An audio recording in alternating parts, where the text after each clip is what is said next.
તો હેલો મિત્રો, હું છું સોનાલી પટેલ. આજે આપણે બટેકાનું શાક અને પૂરી બનાવીશું. તો ચલો મારી સાથે. આ છે જીયા અને જીયા પૂરી ખાય છે. જોયું ને? આપણે લઈશું હવે આશીર્વાદ આટા. આશીર્વાદ આટાનો લોટ ખૂબ જ સરસ અને ખૂબ જ સરસ મજાની પૂરી બનશે.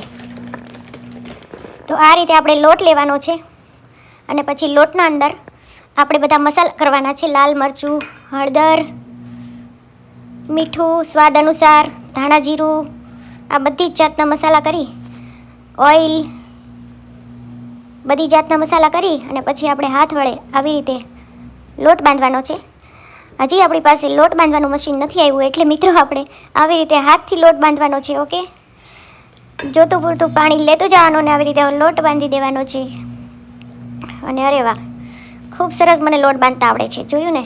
તમે કહેતા હતા ને કે તમને બનાવતા નથી આવડતું, તો આજે હું તમને બતાવીશ કે મને લોટ બાંધતા બહુ સરસ આવડી ગયું છે. જોઈ લો. અને આ રીતે લોટ બંધાઈ જાય પછી ઓઇલથી મૂકી દેવાનો છે લોટને. ને પછી આપણે હવે કરીશું ગુલિયા કહેવાય આને, અને અમે ગુલ્લા કહીએ. તમે શું કહો? આવી રીતે ગુલ્લા કરવાના છે, બરાબર? ઝીણા ઝીણા. પહેલાંના જમાનામાં રકાબીથી કાપી કાપીને પૂરી બનાવતા. હવે આવી રીતે ઝીણા ઝીણા ગુલ્લા કરી અને પછી ધીરે ધીરે પૂરી બનાવે, નાની નાની. પહેલાં તો એક રોટલો મોટો વણી અને 4 રકાબી મારી દેતા, એટલે 4 પૂરી થઈ જતી. હવે જો આવી રીતે ઝીણા ઝીણા ગુલ્લા કરીને આ રીતે ગોળ ગોળ કરી અને તમારે આ બધા જ ગુલ્લાને રેડી કરી દેવાના છે. અને પછી બટેકા બાફવા મૂકી દઈએ છીએ આપણે. બટેકા અને થોડુંક પાણી અંદર એડ કરી દઈશું હમણાં, અને કુકર બંધ કરીને મૂકી દઈશું. એક બાજુ આપણે કુકર મૂક્યું અને બીજી બાજુ આપણે ગુલ્લા ચાલુ રાખીશું. ધીરે ધીરે આપણે પૂરી પણ જોડે જોડે બનાવતા જઈશું. એટલે શું કે ટાઈમ ઓછો છે અને કામ વધારે છે. તો આજે હું તમને બટેકાનું શાક અને પૂરી બનાવીને પ્રોપર શીખવાડીશ.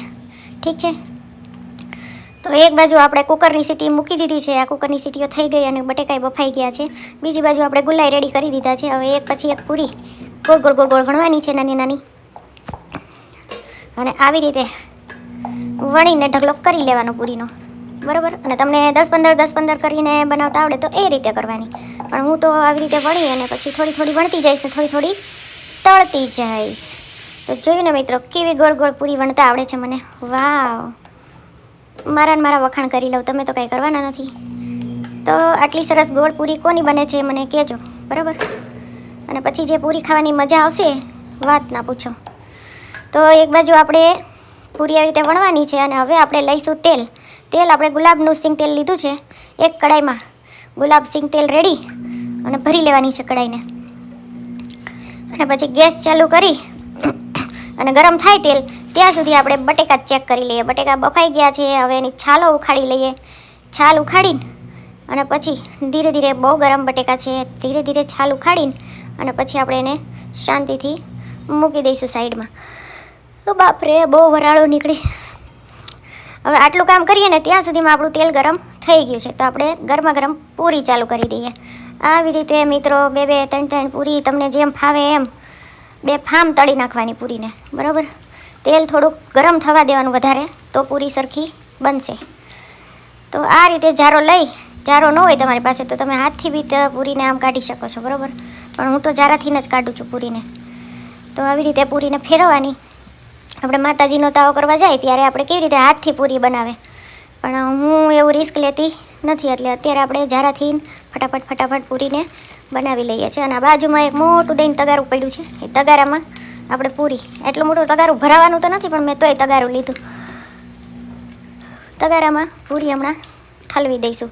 એક પછી એક પૂરી બનવાની ચાલુ થઈ ગઈ છે. થોડીક મરૂન કલરની લાલ થાય ને એટલે પૂરીને આપણે કાઢી લેવાની. ત્યાં સુધી આવી રીતે ફેરવ્યા કરવાની, બરાબર? આ પૂરી બની ગઈ છે બ્રાઉન જેવી થોડીક. એને લઈને અને તગારામાં ઘા કરી દઈશું હમણાં. એક ઘા. આવી રીતે આપણે બધી પૂરી થોડી ધીરે ધીરે કરી અને તળવાની છે. અને આમ તગારું ભરી લઈશ. હવે આપણે રાઈ નાખી તેલમાં. આપણે બટેકાનું શાક બનાવીએ છીએ, તો રાઈ તતડી જાય એટલે હળદર, અને પછી બધું શાકભાજીમાં મેં લીલા મરચાં, ટામેટાં, ધાણા બધું મિક્સ કરી નાખ્યું હતું. તો એ બધું મિક્સ કરી અને બટેકાનું શાક આવી રીતે અમે બનાવીએ છીએ. આને આપણે હવે થોડીક વાર હલાવીને અને પછી એની અંદર લાલ મરચું, મીઠું, ખાંડ, લીંબુ એ બધી વસ્તુ લગાવી દેવાની અંદર થોડી થોડી કરી. જેવું તમે ખાતા હોય તીખું મોળું જેવું ભાવે એવી બધી વસ્તુ અંદર મિક્સ કરીને અને પછી આવી રીતે શાકને મસ્ત હલાવ્યા કરવાનું. બધો મસાલો થઈ જાય ને એટલે શાકને ટામેટા તો બટેકા તો આપણે બાફી જ નહીં ખાતા.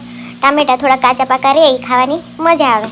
તો આપણે એવી રીતે કરી દેવાનું. અને હવે આપણે પાછા ભરવા માંડીએ. આવી રીતે એક થેલી લીધી છે અને એની અંદર 5-5 4-4 પૂરી ભરી અને પછી મસ્ત મજાનું બટેકાનું શાક અને પૂરી આવી રીતે પેક કરીને મૂકી દેવાનું છે. આ રીતે બટેકાનું શાક ભરવાનું અને આવી રીતે સિલ્વર ફોઇલમાં પેક કરીને પૂરી અને બટેકાનું શાક જે ખાવાની મજા આવે તમને મિત્રો, હા મને તો બહુ જ ભાવે બટેકાનું શાક અને પૂરી. તો આવી રીતે આપણે બધા પેકિંગ કરી લીધા છે ને હવે નાખ્યા બધા થેલીમાં નાખીને આપણે હમણાં નીકળી જઈશું બહાર. અને આવી રીતે મારે છે ને રોજ હું ઓનલાઈન બ્લિંકિટની થેલી મંગાવું દઉં. આવી રીતે બ્લિંકિટની થેલીમાં ભરી દીધું બધું અને આપણે આવી ગયા રોડ ઉપર. અહીંયા બધાને પૂરી ખાવાની ઈચ્છા હતી એટલે મેં કીધું કે 2 દિવસ પહેલાં બધાએ કીધું હતું કે પૂરી લેતા આવજો. તો મેં કીધું આજે છોકરાઓને આપણે પૂરી ખવડાવી દઈએ. તો જોઈને મિત્રો આટલી ઇઝી રીતે પૂરી બને છે. તમે પણ તમારા ઘરે આવી રીતે પૂરી બનાવો, બટેકાનું શાક બનાવો, ખાઓ પીઓ અને મોજ કરો અને જલસાની લાઈફ જીવો. Okay, Tata, bye bye. મળીએ ત્યારે નવા બ્લોગમાં. જય શ્રી કૃષ્ણ.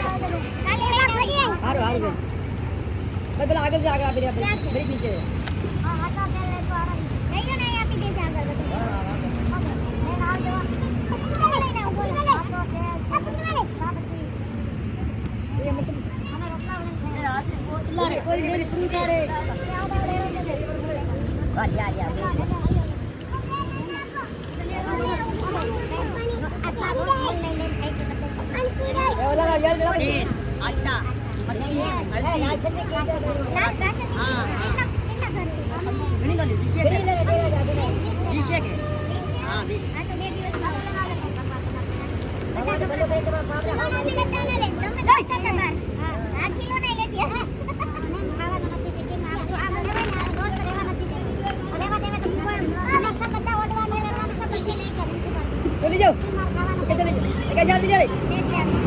જલ્દી